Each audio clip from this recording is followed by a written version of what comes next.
হন্তদন্ত হয়ে বিসিবিতে হাজির পারটেক্স স্পোর্টিং ক্লাবের খেলোয়াড়রা। ম্যাচ না জিতলে নাকি তাদের পারিশ্রমিক দেওয়া হবে না। অদ্ভুত অজুহাত দিয়ে পাওনাটা না দেওয়াটা ঘরোয়া ক্রিকেটের দলগুলোর যেন অভ্যাস হয়ে গেছে। বিপিএল হোক বা ডিপিএল, এই প্রাপ্য পাওনা বুঝিয়ে দিতে গড়িমসি চলছেই। বিপিএল এর পর ডিপিএলেও একটা দলের বিপক্ষে উঠেছে এমন অভিযোগ। পারটেক্সের অধিকাংশ খেলোয়াড়ই আজ অনুশীলন বয়কট করেছে। পারিশ্রমিক না পেলে বয়কট করবেন বৃহস্পতিবার গাজী গ্রুপ ক্রিকেটার্সের সাথে ম্যাচটাও। ঈদের আগে টাকা দেওয়ার কথা থাকলেও গ্রুপ পর্বের শেষ ভাগে এসেও টাকা পাননি সাব্বির রহমান, মুক্তার আলীরা। বিসিবির কাছে অভিযোগ করলে খেলোয়াড়দের সাসপেন্ড করারও হুমকি নাকি দিয়েছে ক্লাব কর্তৃপক্ষ। উপায় না দেখে বিসিবির দ্বারস্থ হয়েছে ক্লাবটির ক্রিকেটাররা।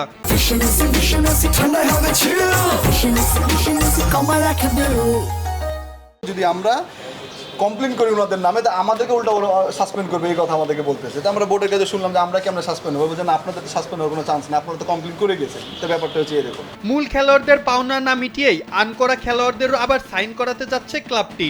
অপেশাদার খেলোয়াড়দের মাঠে নামানোর কথাও শোনা যাচ্ছে, এমনটাই অভিযোগ করেছেন ক্রিকেটাররা। ওদের আপনারা দেখলেই বুঝবেন যে এরা প্রিমিয়ার লিগ কিভাবে খেলে।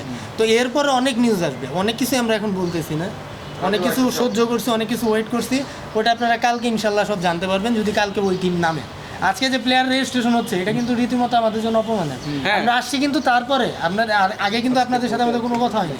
আমরা গেছি ওইখানে যাওয়ার পরে দেখছি যে প্লেয়ার রেজিস্ট্রেশন করতেছে আপনার 4 জন 5 জন 6 জন। তার মানে কি আমাদের টাকা দেওয়ার তাদের কোনো ইচ্ছাও নাই, তারা কালকে ম্যাচে নামবে। তো যখন নামবে তখন আপনারা একটু দেখবেন যে কারা খেলে। এমনকি খেলোয়াড়রা আরো জানান, চুক্তিপত্রে নাকি ছিল না টাকার অঙ্ক। ওইটা আমাদের সাথে মুখে মুখে কন্টাক্ট, ঠিক আছে? পেপারস আছে, কিছু প্লেয়ারের পেপারস আছে, মুখে মুখে কন্টাক্ট। আর বললাম না, রেকর্ডিং সবই আছে, সবারই হচ্ছে কথা। তো প্রুফ যথেষ্ট সবার কাছে আছে। মুখোমুখিই হয়েছে সমস্ত কাজ। এর আগে বিপিএল এর ফ্র্যাঞ্চাইজি দুর্বার রাজশাহী আর চিটাগাং কিংস এমন কাণ্ড ঘটিয়েছিল। কেউ বলছেন খেলোয়াড়রা সন্তুষ্ট করতে পারেনি, তাই পারিশ্রমিক দেয়নি। কোন মালিক আবার বলছেন না জিতলে দেব না বেতনটাও। দেশের ক্রিকেটে এ কেমন বিড়ম্বনা। মাহফুজ আহমেদ, কালবেলা।